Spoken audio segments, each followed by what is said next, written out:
France 24 et Public Sénat présentent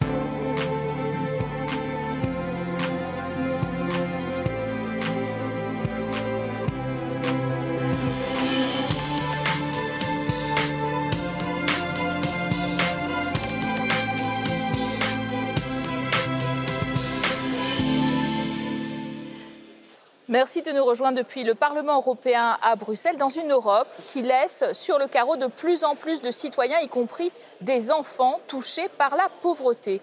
Ainsi, 3 Européens sur 10 s'estiment précaires, selon une récente étude de l'Ipsos pour le Secours populaire. Dans un contexte de forte inflation et de crise énergétique, les filets de sécurité de nos social-démocraties ont un peu amorti le choc, puisque la pauvreté ne s'est pas accrue au sein des 27, mais elle n'a pas reculé non plus. 95 millions d'Européens sont menacés d'exclusion sociale et la promesse faite de baisser ce chiffre de plusieurs millions par la Commission européenne n'a toujours pas été tenue. Et d'ailleurs, lors de son discours de rentrée, la chef de l'exécutif Ursula von der Leyen n'a pas eu un mot pour les plus démunis, à croire que l'Europe sociale n'est plus à l'ordre du jour. Alors pour en débattre, 2 invités, un Français du groupe de la gauche, Emmanuel Morel, bonjour. Et face à vous, un Roumain du groupe Renew, Alin Mituta, bonjour à vous. On commence avec vous. Je précise que votre pays, la Roumanie, est le pays le plus pauvre de l'Union, avec 34% de taux de pauvreté. Votre entrée dans l'Union européenne n'a pas amélioré la situation de vos concitoyens les plus fragiles ? Bon, je ne dirais pas que l'adhésion à l'Union européenne n'a pas contribué à augmenter à faire la situation meilleure, mais c'est vrai qu'on a en Roumanie des écarts assez importants entre régions et entre catégories sociales. On a par exemple la capitale, Bucarest, et d'autres grandes villes qui sont au-dessus de la moyenne européenne en ce qui concerne le PIB par exemple. Mais on a d'autres régions qui sont vraiment à 50% du PIB de l'Union européenne. Donc on a beaucoup à faire. C'est pour ça qu'on a des fonds européens pour se développer. On a fait des efforts. On est passé de 38% de la moyenne européenne jusqu'à 70%, 70%. Donc on a fait des efforts, mais c'est vrai que les disparités sociales sont encore très, très, très importantes. Alors selon la dernière enquête Ipsos, 38% des Européens sondés ne font pas 3 repas par jour et 10% font appel à des associations pour se nourrir. Alors Emmanuel Morel, c'est ça finalement le continent le plus riche en 2023 ? Oui, mais à juste titre, vous avez souligné que Mme von der Leyen n'a même pas parlé de la lutte contre la pauvreté. Pourquoi ? Parce que ce n'est pas son sujet. Et la vérité quand même de l'Union européenne telle qu'elle est vécue aujourd'hui par les gens, ce n'est pas l'Europe sociale dont vous parliez, qui est dans les programmes mais qui ne se réalise jamais. Ce qui doit être respecté avant tout pour les dirigeants, pour la Commission, c'est la concurrence. La concurrence entre les salariés, la concurrence entre les États. Et d'ailleurs, les traités eux-mêmes n'évoquent pas l'Europe sociale ou la lutte contre la pauvreté, mais par contre, ils insistent bien sur la liberté de circulation des marchandises, des capitaux, des personnes. Et puis, ce qui s'est passé, notamment avec l'élargissement aux pays de l'Est, c'est que plutôt d'essayer d'harmoniser socialement les conditions de vie des salariés européens, eh ben, on les met en concurrence encore plus. Et par exemple, c'est le travail détaché qui a fait tant de mal dans les pays d'Europe de l'Ouest. Et donc, finalement, moi, ça ne m'étonne pas qu'elle n'en parle pas, Mme von der Leyen, mais c'est tout le problème. C'est que ça devrait être une priorité absolue, et plutôt que la concurrence et la compétition, mettre au cœur du projet européen la solidarité, ça ferait du bien. On est loin de ça, et le contexte actuel, avec l'inflation, avec la crise de l'énergie, exacerbe ces tensions, parce que vous avez parlé des enfants. Et en effet, c'est très préoccupant de voir qu'aujourd'hui, vous avez des dizaines de milliers d'enfants en Europe qui n'ont pas de toit. Presque 1 million de sans-abri en Europe. Et je ne vous parle pas des étudiants. Les étudiants, c'est pareil, des étudiants pauvres, ça explose dans les pays européens. Et face à cette situation d'urgence sociale, la vérité quand même, c'est que la Commission et bien des dirigeants ne font pas grand-chose. Pourquoi ? Parce que ce n'est pas leur sujet, encore une fois. C'est bien le problème. Alin Mituta, vous faites partie plutôt de la majorité qui soutient la Commission, en effet, qui s'était fixé comme objectif la réduction de la pauvreté en Europe. On l'a dit, pas un mot sur le sujet lors de son grand discours de rentrée de la présidente de la Commission européenne. L'Europe sociale, réduire les inégalités. Vous êtes d'accord ? Ce n'est pas une priorité, ce n'est plus une priorité. Vous êtes déçus ? Oui, bon, je suis d'accord qu'il faudrait faire mieux au niveau européen sur des questions sociales. Mais la vérité, c'est que dans les traités, on n'a pas de compétences au niveau européen sur les questions sociales. C'est une politique strictement nationale. Mais alors pourquoi se fixer un objectif, la réduction de la pauvreté? Mais justement, c'est ça le problème. Parce que je suis d'accord avec M. Morel qui dit on a un problème avec, par exemple, la pauvreté des enfants. Et je viens d'un pays dans lequel plus de 40% des enfants sont en risque de pauvreté et d'exclusion sociale. Qu'est-ce qu'on fait au niveau européen? On a adopté une recommandation qui dit qu'il faudrait faire quelque chose. On n'a pas de budget pour ça, c'est juste des recommandations comme ça. Donc, on n'a pas une vraie politique sociale au niveau européen. Je suis d'accord qu'il faudrait avoir une politique sociale, mais pour cela, il faut changer les traités. Parce qu'avec les moyens qu'on a au niveau européen dans ce moment, avec le budget qu'on a, on ne peut pas faire tout. Donc, on ne peut pas gérer tous les problèmes avec 160 milliards d'euros par an. C'est vraiment ridicule. Pourquoi changer les traités? Il y a après tout une commission. La commission, elle a un pôle emploi, affaires sociales, Fonds social européen, etc. Mais qu'est-ce qu'on fait dans la commission d'emploi? Je suis membre de la commission d'emploi. On fait des recommandations, comme je dis, des résolutions, des choses comme ça. On n'a pas les pouvoirs dans les traités de faire des directives, des règlements, donc de la réglementation qui est forte. Parce que sinon, on peut toujours donner des recommandations au pays, mais sans avoir les moyens de les mettre en pratique. Mais la lutte contre la pauvreté, c'est qu'une question institutionnelle, c'est qu'une question de traité, là, Non, moi je crois que c'est une question politique. Et le problème, c'est qu'il faut changer de politique. Changer de politique économique, ça veut dire quoi? Ça veut dire rompre avec l'austérité budgétaire. Là, on aura un débat dans les prochaines sessions sur est-ce qu'on revoit le pacte budgétaire. Et vous avez déjà tous les pays dits frugaux qui disent attention, surtout pas de déficit supplémentaire. En fait, en Europe, à part le pape qui se soucie encore de la pauvreté. Et attendez, moi et bien d'autres, nos électeurs, la plupart des gens en fait, vous, c'est les dirigeants qui sont un peu sourds à ce qui se passe. Mais j'insiste sur autre chose, quand je disais c'est de la politique, pas seulement budgétaire. La politique monétaire, par exemple, aujourd'hui, avec des taux très hauts, ça a des conséquences concrètes sur la pauvreté. La crise de l'électricité, quand on voit les conséquences pour les petits chefs d'entreprise et les gens, les ménages, mais ça, c'est de la politique, parce que le marché européen de l'électricité a été conçu de façon totalement absurde. Le prix est annexé sur le gaz explose, et résultat, on a des centaines de milliers d'entreprises qui sont en difficulté. Donc en fait, au-delà de la question institutionnelle des traités, la vérité, c'est que c'est la politique économique qui est menée par les institutions européennes qui ne va pas. Et c'est ça qu'il faut changer, parce que, mais encore une fois, il n'y a pas que le pape.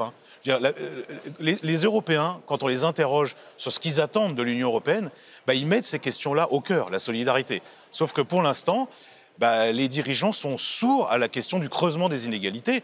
Et d'ailleurs, j'insiste, parce qu'on parle de la pauvreté, mais on pourrait dire aussi qu'au même moment, il n'y a jamais eu autant de riches, de milliardaires et de millionnaires dans l'Union européenne. J'ai envie de dire précisément, pour réagir à la crise du Covid, pour réagir à la crise énergétique, on a beaucoup soutenu les entreprises. On a dit qu'il fallait de la croissance, de la croissance, de la croissance. Est-ce qu'il ne faut pas revenir, vous êtes quand même parti Renew au centre de l'échiquier, sur un dogme libéral qui voudrait qu'avec la croissance, on sort les gens de la pauvreté, parce que finalement, on peut avoir de la croissance et ne jamais les sortir de la pauvreté. Oui, c'est ça, c'est ce qu'on fait en fait, avec les moyens qu'on a au niveau européen. Par exemple, pour la crise Covid, on a eu au niveau européen le fonds sûr. Vous connaissez le fonds sûr, 100 milliards d'euros pour aider les compagnies, pour aider les travailleurs à passer les situations qui étaient difficiles dans la crise. On a aussi le fonds européen, on a le fonds social européen, 100 milliards d'euros sur 7 ans. Ce n'est pas beaucoup, mais c'est quand même quelque chose. Il faudrait avoir aussi le pouvoir d'adopter des règlements, des choses plus contraignantes. Parce que sinon, comme j'ai dit, on a les politiques, par exemple, pour sortir les enfants de la pauvreté, mais on n'a pas les moyens de les mettre en place au niveau des politiques nationales. Donc, ce qui reste, c'est des politiques nationales qui sont strictement, disons, nationales, parce qu'on ne peut pas faire des choses au niveau européen. Et c'est pas. On n'arrive pas à bien viser d'ailleurs avec les fonds de cohésion, avec les fonds finalement de relance. On arrive à viser la couche justement qui travaille, les travailleurs pauvres peut-être, mais on n'arrive pas vraiment à viser ceux qui sont déjà marginalisés, qui ne sont pas inscrits nulle part, qui sont un peu invisibilisés. Alors déjà les travailleurs pauvres, c'est 30 millions, au moins 30 millions en Europe, et on ne les vise pas tous. Mais là où vous avez raison, c'est le programme sûr par exemple, ou le plan de relance, c'était des bonnes idées. Le problème c'est que les intentions actuelles de la Commission et de certains États membres, c'est de les abandonner, alors même que ça avait quand même permis, comme vous le disiez en introduction, des filets de sécurité. Mais la vérité, encore une fois, c'est qu'il faut en faire des priorités politiques. Moi, je crois, vous parliez de la Commission emploi, elle a quand même un rôle, la Commission emploi, quand elle s'est saisie du sujet de l'ubérisation des travailleurs des plateformes, elle a quand même produit du texte. Moi, je crois que rien n'empêche aujourd'hui les eurodéputés, évidemment avec les autres institutions, de faire une directive sur les salaires et faire une proposition, par exemple, de les indexer sur l'inflation. On sait qu'aujourd'hui, c'est quand même un sujet brûlant. Il y a eu une directive sur le salaire minimum européen il y a un largement an. Insuffisante. C'était un premier pas, mais largement insuffisante, comme d'ailleurs à chaque fois qu'on parle d'Europe sociale. Mais c'est possible. Alors, il y a quelque chose aussi qui a changé la donne. La guerre en Ukraine et le changement climatique accentuent la notion de précarité énergétique. On a réussi à passer l'hiver 2022-2023 tant bien que mal. Celui qui arrive là, c'est l'hiver de tous les dangers, d'autant plus que les gouvernements disent ne plus avoir d'argent pour aider les plus démunis. Vous craignez cet hiver et notamment cette précarité énergétique qui accentue encore plus la fragilité des plus pauvres? Je dirais pas seulement cela, mais il y a aussi le problème des augmentations des prix aux aliments. Et nous, dans les pays de l'Est, on voit très bien ça. Ce qu'on fait au niveau européen, c'est par exemple de donner de l'argent, par exemple par le biais de la politique de cohésion, pour contribuer, par exemple, à la facture de l'énergie. Mais ça, c'est pour une période limitée. Donc, on a fait ça l'année passée. Certains pays ont le fait. Je pense qu'il faudrait continuer une politique sociale au niveau européen. Je suis tout à fait d'accord avec vous. Mais changeons les traités alors, puisqu'on donne à l'Union européenne les moyens de faire ça. Mais en attendant, vous faites quoi pour l'hiver qui arrive? Vous dites quoi aux concitoyens européens qui voient l'hiver arriver avec des factures qui flambent et une précarité énergétique qui cesse de s'accentuer? Mais par exemple, pour le gaz, on fait déjà des choses. Par exemple, on a pris une décision au niveau européen, la Commission a pris cette décision de mettre dans le dépôt de gaz assez de gaz pour passer l'été. Donc, c'est quelque chose qu'on a fait déjà. Je suis d'accord qu'on devait faire plus, mais il faudrait avoir les moyens pour faire ça au niveau européen. Parce que, comme je disais, au niveau national, c'est vrai que chaque pays prend ses propres mesures.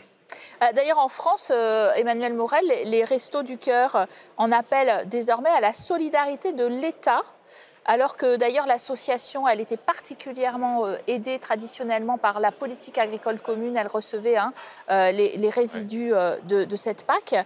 Même la solidarité privée semble en faillite. Les gens ne veulent plus aider, quoi. En fait, c'est plus une priorité où ils n'ont plus les moyens. Je dirais pas ça. Il y a surtout beaucoup de gens qui n'ont plus les moyens d'aider. Les Restos du Cœur, en effet, ont alerté. C'est une situation très dramatique. Mais si on en reste à l'Europe, c'est exactement pareil. C'est d'ailleurs la raison pour laquelle on est un certain nombre d'eurodéputés, de droite comme de gauche, à demander à ce que le fonds qui va en direction des banques alimentaires soit largement amélioré. Aujourd'hui, c'est 600 millions sur une période de 5 ans. Ça ne suffit pas. Et en France, on dit que c'est un besoin de plus de 30%. C'est à peu près vrai dans tous les pays d'Europe, même des pays supposément riches comme l'Allemagne ou la Belgique. Donc là, je pense que dès la discussion budgétaire, on peut améliorer ça concrètement. Mais je reviens sur ce que disait mon collègue qui vient de Roumanie. Moi, je pense qu'il y a quand même des choses qu'on peut faire maintenant. Sur les prix alimentaires, il faut... Alors, ce n'est pas très libéral, ce n'est pas vraiment le marché, mais il faudra en passer par le blocage des prix. Parce qu'aujourd'hui, en France, par exemple, les prix alimentaires, là, c'est plus 12%. On prévoit éventuellement plus 20% l'année prochaine. Vous voyez bien que ça, c'est une trappe à pauvreté considérable. Mais je reviens sur l'énergie, parce que je trouve qu'on n'a pas assez le débat au niveau européen. On a un marché européen de l'électricité qui marche sur la tête. Indexer le prix sur le gaz, c'est une folie, puisque par définition, le gaz est en train de s'envoler. On est censé le réformer. D'accord, on réforme, sauf que ça fait maintenant 6 mois qu'on dit qu'il faut le réformer. Les commissaires, d'ailleurs, ne sont pas d'accord entre eux, les États membres non plus. Or là, il y a une urgence, une vraie urgence. Je vous prends l'exemple français. Si, comme les Portugais ou les Espagnols, on sortait du marché européen de l'électricité, les prix pour nous, ça serait 50% moins cher. Vous imaginez ce que ça veut dire pour les gens. Donc là, si si ce n'est pas au cœur de la campagne européenne, par exemple, et si c'est même pas au cœur de nos débats là dans les mois qui viennent, on ne joue pas notre rôle. Et moi, je veux que la question du marché européen de l'électricité, qui dysfonctionne totalement, soit traitée urgemment. Alors justement, vous parlez de la campagne européenne. Les partis d'extrême droite arguent qu'il ne faut accueillir aucun réfugié, aucun migrant dans une Europe qui ne parvient pas à aider ses pauvres. C'est un argument massu, c'est une réalité à Minuta? C'est clairement une réalité, je pense, dans toute l'Union européenne. Les partis d'extrême droite sont très, très puissants et je pense que dans le futur Parlement, on aura peut-être un tiers des députés qui viendront de ces familles politiques. Mais c'est un argument qui se diffuse de plus en plus dans les sociétés européennes. C'est un argument qui se diffuse, mais je pense que nous, les partis politiques, les politiciens qui sont au centre, devons faire plus pour expliquer aux gens quels sont les avantages de l'Union européenne, quels sont les avantages de la démocratie, parce que l'extrême droite, je pense qu'ils sont aussi contre la démocratie en soi. Et donc, oui, les élections de l'année 2024 sont essentielles pour le futur de l'Union européenne. Le rêve européen, il existe encore? On peut espérer une Europe sans pauvres un jour? Oui, mais je reviens sur votre sujet. Alors, ça sera la confrontation traditionnelle avec l'extrême droite, mais le principe de solidarité qui devrait prévaloir au sein de l'Union européenne, il doit prévaloir aussi avec les autres pays du monde. Moi, je ne comprends pas que l'Europe ne fasse pas plus d'efforts pour participer au développement de continents qui sont nos frères. Je pense à l'Afrique, je pense au pourtour méditerranéen qui a été quand même abandonné depuis quelques années, il faut bien le dire. Il n'y a plus de politique européenne en direction de la Méditerranée. Ça fait partie aussi, vous parliez du rêve européen, en tout cas l'identité politique de l'Europe, c'est aussi ce principe de solidarité qui devrait valoir à l'intérieur et à l'extérieur. On en est loin, mais moi je ne désespère pas. Avec un peu plus d'impôts peut-être pour financer ce rêve européen? Mais ce n'est pas que les impôts, c'est surtout la redistribution des richesses, Madame de Camaret, parce qu'en fait, comme je le disais tout à l'heure, des riches en Europe, il y en a de plus en plus. Le problème, c'est qu'il faut réduire les inégalités. Et pour ça, il faut des politiques de redistribution dont Mme von der Leyen et sa majorité ne veulent pas. Et on aura l'occasion d'en reparler. Merci à tous les deux d'être venus débattre sur notre plateau. Merci à vous d'avoir été en notre compagnie. Restez bien sûr sur nos deux antennes. L'information continue.